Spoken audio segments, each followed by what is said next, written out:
Good evening to all of you. तो चलिए आज का पोर्शन स्टार्ट करते हैं and today's our portion is angle bisector theorem and it is the next theorem to the BPT. ठीक है, तो देखते हैं व्हाट इज द स्टेटमेंट। तो स्टेटमेंट देखो आप, एंगल बाइसेक्टर थ्योरम इसका नाम है and statement is the bisector of an angle of triangle divide side opposite to angle in the ratio of remaining side. ठीक है, तो कुछ भी समझ में नहीं आया होगा तो फिर से एक बार पढ़ लो आप। The bisector of an angle of triangle. ठीक है, तो यहाँ पे एक ट्रायंगल टर्म आया है, so let's start from triangle. ठीक है, तो थ्योरम को जब भी सॉल्व करना होता है तो थ्योरम में दिया रहता है ओनली स्टेटमेंट। ठीक है, वो स्टेटमेंट के ऊपर से जो है अपने को खुद को उसका फिगर ड्रॉ करना पड़ता है, खुद को उसका गिवन लिखना पड़ता है, टू प्रूव लिखना पड़ता है, प्रूफ लिखना पड़ता है। ठीक है, so start from the figure. तो फिगर कौन सा आएगा इसमें? फिगर आएगा ट्रायंगल।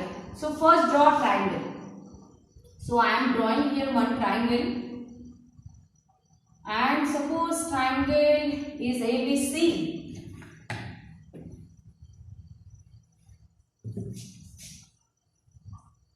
तो आप कोई भी जो है यहाँ पे एक ट्रायंगल ABC ड्रॉ कर सकते हो। ठीक है, now again read the statement. तो कोई भी थ्योरम है जो है वो बेसिकली 4 पार्ट में प्रूव होता है। First part is given part, second part is to prove part, then construction अगर है तो कंस्ट्रक्शन आपको करना है and last one part is the to proof part. ठीक है, तो स्टार्ट फ्रॉम गिवन।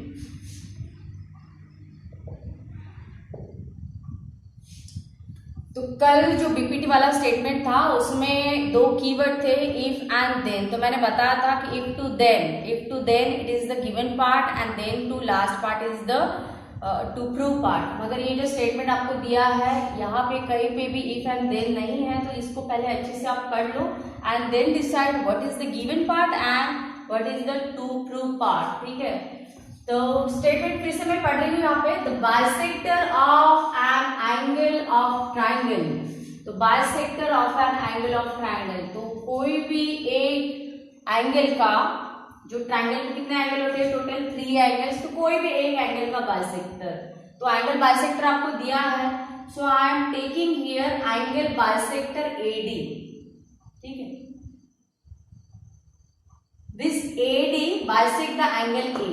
ठीक है, the bisector of an angle of triangle divide the side opposite to angle, divide the side opposite to angle. तो side opposite to angle यानी कौन सा side लेना है? BC साइड, जिसका एंगल बाइसेक्टर दिया है, जो एंगल का बाइसेक्टर दिया है उसकी अपोजिट वाला साइड। तो अपोजिट वाला साइड आएगा कौन? BC। ठीक है, the bisector of an angle of triangle divides side opposite to angle in the ratio of remaining side।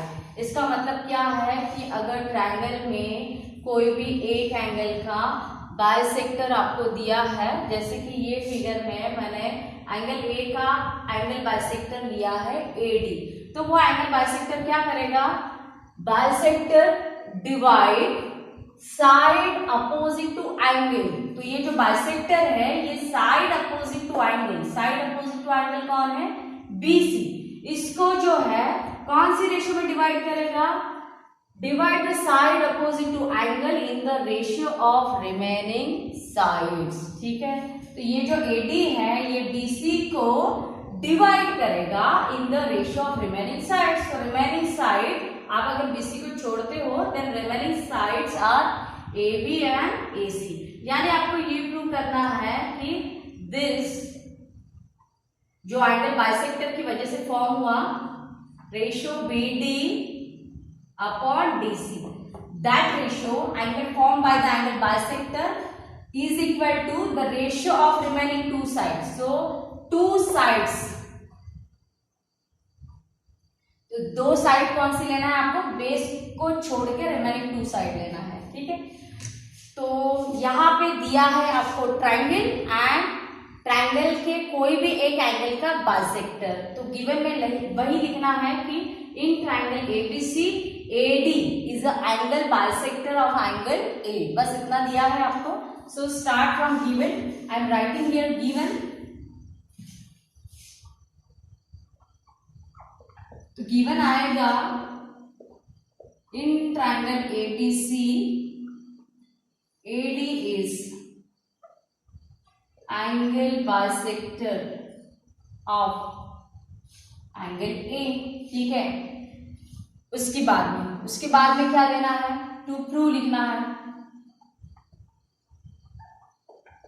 तो इसका टू प्रूव क्या है कि this ratio BD upon DC is equal to AB upon AC। ठीक है, तो ये आ जाएगा टू प्रूव में, ratio BD upon DC is equal to AB upon AC. This angle bisector divide the side opposite to angle in the ratio of remaining two side। यानी ये जो एंगल बाइसेक्टर है वो एंगल की opposite वाली side को ऐसे ratio में डिवाइड करती है कि that ratio is equal to the ratio of remaining two side. यानी डायरेक्टली आप इतना ध्यान में रखो कि this ratio BD upon DC is equal to AB upon AC। ठीक है, तो ये हो गया गिवन। इसके बाद में हो गया to prove. Next part is the construction. तो कंस्ट्रक्शन क्या करना है आपको कि ये जो एंगल बाइसेक्टर दिया है इसको एक पैरेलल लाइन ड्रॉ करना है। तो सपोज आपने ट्रायंगल ऐसे लिया है कुछ,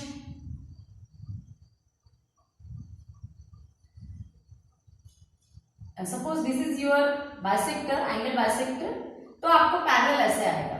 ठीक है, मगर यहाँ पे मैंने जो है स्ट्रेट एंगल बाइसेक्टर लिया है, एकदम स्ट्रेट लिया है। तो ये जो AD है इसको एग्जैक्टली एक पैरेलल लाइन आपको ड्रॉ करना है। So draw parallel to AD। ठीक है, एंड उसके बाद में क्या करना है कि ये जो BA है ये एक्सटेंड करके उसके साथ इंटरसेक्ट कर देना है। So intersect this BA, produce this BA।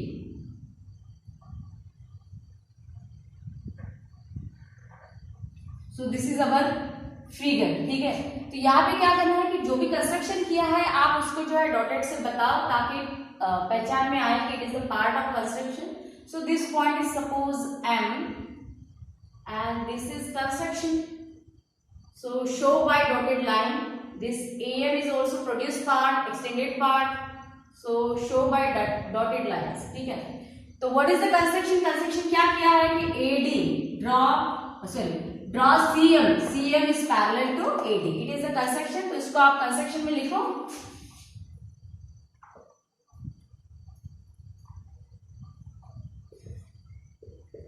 So construction बनेगा यहाँ पे कि ड्रॉ CM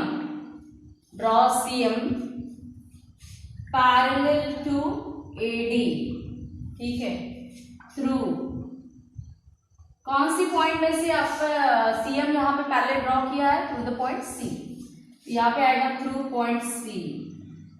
ठीक है, इसके बाद में क्या किया है कि ये जो BA था इसको एक्सटेंड करके इसको प्रोड्यूस करके ज्वाइन कर दिया टू द पॉइंट M। तो वो भी लिखना है यहाँ पे कि प्रोड्यूस,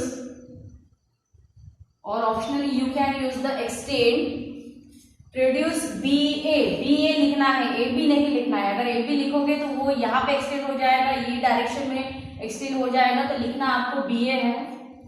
प्रोड्यूस BA, और कहाँ तक इसको प्रोड्यूस किया, कहाँ तक इसको एक्सटेंड किया, प्रोड्यूस कर लिया है टू द पॉइंट M। ठीक है, तो produce BA two point M। So that's it is the construction. तो ये बन गया आपका गिवन टू प्रूव, एंड उसके बाद में कंस्ट्रक्शन, और लास्ट पार्ट आता है प्रूव।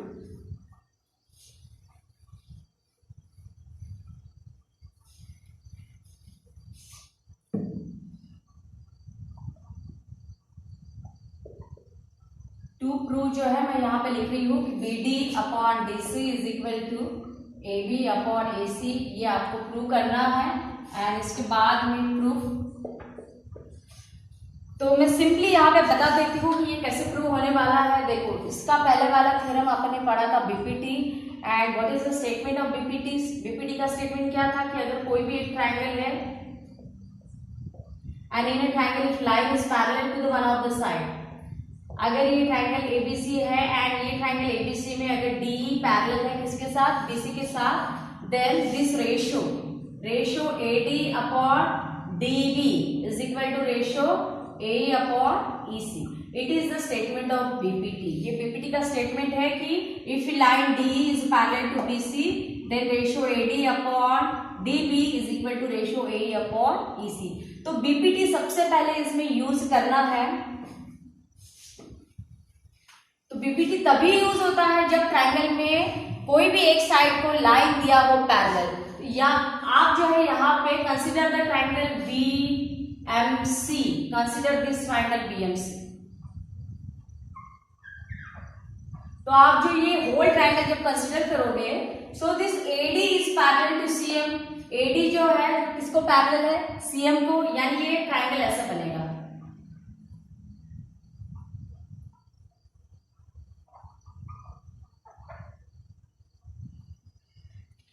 तो AD is parallel to CM, ये हमने कंस्ट्रक्शन किया है, ठीक है. एंड अगर कोई भी ट्रायंगल में if line is parallel to the one of the side then we can apply the BPT. So by BPT क्या बनेगा कि ratio BD upon DC is equal to ratio BA upon AM. यानी पहला तो equation बनेगा ratio BD upon DC is equal to ratio BA upon AM. So right this first equation. तो ये जो फर्स्ट इक्वेशन आने वाला है it is from the BPT. First right triangle name. तो ट्रायंगल कौन सा लेने वाला है अपन, यहाँ पे लेना है आपको triangle BCM, whole triangle. In triangle BCM they state the parallel segment या parallel side. So parallels are AD is parallel to CM, AD parallel to CM. And ये जो यहाँ पे आया है कि AD is parallel to CM, it is by construction.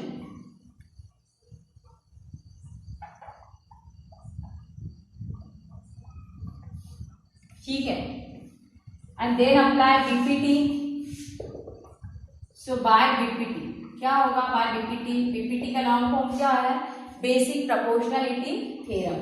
So BPT कैसे apply होने वाला है ये आप छोड़ दो इतना पार्ट. देन बाय बीपीटी क्या होगा, BD upon DC is equal to BA upon AM. So therefore ratio BD upon DC is equal to ratio BA upon AM. ठीक है. So this is equation 1. ये इक्वेशन 1 बन गया है, ठीक है. अभी इसके बाद में क्या कंसीडर करना है कि आपको पैरेलल लाइन के रूल्स पता होंगे कि if the two lines are parallel, अगर कोई भी दो लाइन पैरेलल है then their corresponding angles are equal. तो उसकी करस्पॉन्डिंग एंगल कैसे होते हैं, इक्वल होते हैं. If the two lines are parallel then their alternate angles are also equal. अगर दो लाइन पैरेलल है तो उसके अल्टरनेट एंगल भी कैसे होते हैं, इक्वल होते हैं. तो ये corresponding angle suppose x equal to x and these are alternate angle जो जेड शेप बनाते हैं, that called the alternate angle. तो यहाँ पे these are properties of the parallel lines. ठीक है. तो यही प्रॉपर्टी जो है आपको यहाँ पे अप्लाई करना है. तो फर्स्ट आप देखो यहाँ पे कि AD is parallel to CM. अगर AD पैरेलल है CM को and this CA is a transversal. AD is parallel to CM and this AC is a transversal.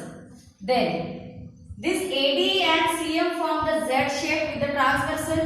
Transversal के साथ जो है AD and CM क्या फॉर्म कर रहा है, Z shape फॉर्म कर रहा है. यानी ये कौन सी एंगल बन रहा है यहाँ पे, these are the alternate angle. Angles in the Z shape means these are alternate angle. ठीक है. तो यहाँ पे अगर मैं बोलती हूँ, पहले तो आप गिवन में आपको ये दिया है कि AD is the angle bisector of BAC. ठीक है. तो एंगल बाइसेक्टर है तो क्या रहेगा कि ये दोनों ही एंगल का मेजरमेंट कैसे रहने वाला है, सेम रहने वाला है. ये अगर एंगल x है तो ये भी क्या रहने वाला है, x रहने वाला है. ठीक है. एंड उसके बाद में AD is parallel to CM and AC is a transversal. So these are alternate angle क्योंकि यहाँ पे Z बन रहा है. सो यही वैल्यू यहाँ पे आएगा क्योंकि in a parallel line if two lines are parallel then the alternate angles are equal. यानी this value is equal to this. तो यहाँ पे जो x वैल्यू एंगल का दिया है वही वैल्यू यहाँ पे आने वाला है. यानी ये भी कितना बनेगा, x बनेगा. ठीक है. एंड उसके बाद में taking the same parallel line, यानी AD parallel to CM, AD parallel to CM, and now this BM is a transversal. ठीक है, so these angles are the corresponding angle, इसको बोलते हैं करस्पॉन्डिंग एंगल। तो अगर दो लाइन पैरेलल है तो उसकी करस्पॉन्डिंग एंगल भी कैसे रहने वाले हैं, सेम ही रहने वाले हैं। ठीक है, तो यहाँ पे जो है this angle BAD is equal to angle AMC। तो ये एंगल अगर x है तो यहाँ से ये इक्वल एंगल ये भी x ही बनेगा। क्यों इक्वल बनेगा? Because these are corresponding angles. If the two lines are parallel, this one is a transversal, then these are corresponding angles. ठीक है, तो अभी क्या करना है, आपको तीन इक्वेशन लिखना है। तीन इक्वेशन कहाँ से लिखना है? This first one is the given, क्योंकि एंगल बाइसेक्टर दिया है, so this angle is equal to this, first equation बन गया। Then parallel lines and this AC is a transversal, then these are the alternate angles, ये second equation आपका बन गया। फिर से same parallel line, AD is parallel to CM and this BM is a transversal, so these are corresponding angles. तो तीन equation कहाँ से बनेंगे? Given, alternate angle and corresponding angle. तो ऐसे तीन इक्वेशन बनेंगे और यहाँ पे जो है पहले से एक इक्वेशन बना है, that is the equation number 1, यानी second, third, fourth.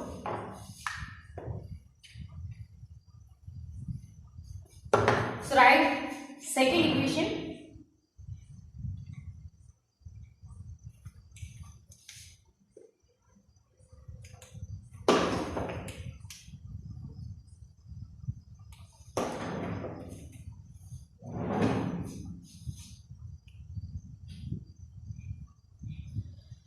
So what is second equation? Second equation is from given that angle BAD is equal to angle CAD। And यहाँ पे आप वेरिएबल कंसीडर करो। अगर आप वेरिएबल कंसीडर करते हो then you can understand easily the proof of this theorem. And this is equation number 2। और कहाँ से आया ये दो एंगल इक्वल? क्यों बने? Because it is given. ठीक है, इसके बाद में जो है आपको पैरेलल लाइन लेना है। पैरेलल लाइन कौन लेना है? AD is parallel to CM and what is the transversal name? AD is parallel to CM and AC is a transversal।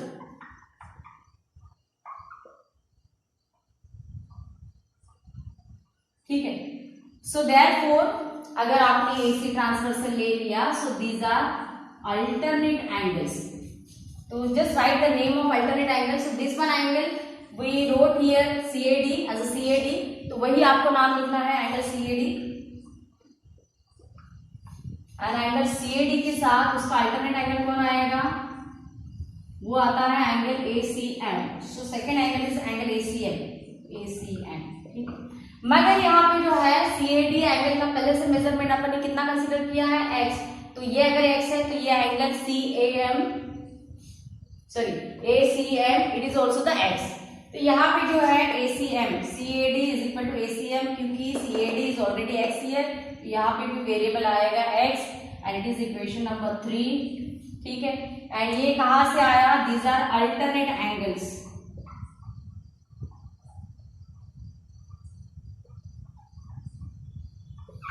So this one is the equation 3। Now equation 4। ठीक है, तो equation 4 कहाँ से आने वाला है कि AD is parallel to the CM and this BM is a transversal. So I am writing here now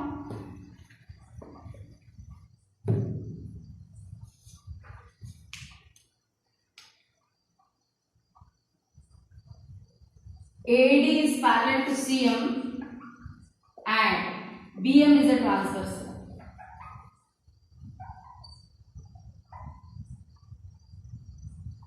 ठीक है, तो आप देखो अभी करस्पॉन्डिंग एंगल्स कौन से बन रहे हैं? Angle BAD is equal to angle AMC। These are the corresponding angles. यहाँ पे मैंने एग्जांपल भी बताया था, ये टाइप के जो एंगल होते हैं दीज आर करस्पॉन्डिंग एंगल्स। ठीक है, तो यहाँ पे करस्पॉन्डिंग एंगल का नाम का क्या आएगा कि angle BAD is equal to angle AMC।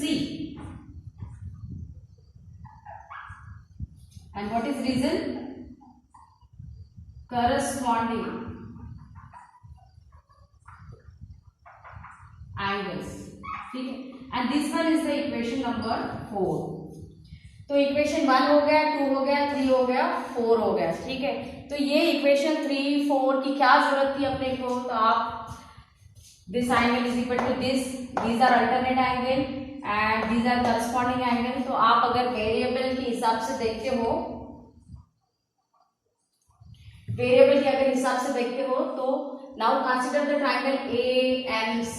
आप ट्रायंगल AMC देखो, ट्रायंगल AMC के जो है दो बेस एंगल कैसे आया है, इक्वल आया है, ठीक है। तो वही आपको नेक्स्ट इक्वेशन लिखना है कि therefore in triangle AMC and it is from equation 2, 3 and 4, this equation 2, 3 and this one is the 4, ठीक है। In triangle AMC from equation 2, 3 and 4 क्या होगा from equation 2, 3 and 4, this angle ACM is equal to angle AMC, ठीक है। And बस रहने देना है। तो ये आपने क्यों प्रूव किया, क्योंकि आपको जो प्रूव करना था, आप देखो यहाँ पे जो टू प्रूव वाला सेंटेंस है या स्टेटमेंट है, इसमें प्रूव करना है कि BD upon DC is equal to AB upon AC। मगर बाय BPT जो अपना इक्वेशन आया है, इसको और इसको आप कंपेयर अगर करते हो तो BD अपॉन DC, ये भी BD अपॉन DC है, then AB and BA both are same thing, ठीक है। तो बस यहाँ पे एक वैल्यू आपको रिप्लेस करना है कि AC एंड AM, यानी यहाँ पे जो AM आया है, AM को रिप्लेस कर देना है किसके साथ, AC के साथ। तो अभी ये जो लास्ट इक्वेशन आया है कि angle ACM is equal to angle AMC, कोई भी ट्रायंगल में अगर दो बेस एंगल इक्वल है तो उसकी अपोजिट वाली साइड भी कैसी होती है, इक्वल होती है, ठीक है। अगर मैंने यहाँ पे एक आइसोसेलेस ट्रायंगल ड्रॉ किया जिसकी की दो साइड इक्वल है, या फिर आइसोसेलेस ट्रायंगल ड्रॉ किया जिसकी की दो बेस एंगल इक्वल है, तो कोई भी ट्रायंगल में अगर दो बेस एंगल इक्वल है तो उसकी अपोजिट साइड भी कैसी होती है, इक्वल होती है। तो यही कंसेप्ट आपको यूज करना है कि यहाँ पे भी इसके बेस एंगल कैसे है, इक्वल है, and if the base angles are equal then side opposite to that angle are also equal. तो ये जो एंगल है उसकी अपोजिट वाला साइड AC आता है एंड ये जो एंगल है इसकी अपोजिट वाला एंगल AM आता है, ठीक है। तो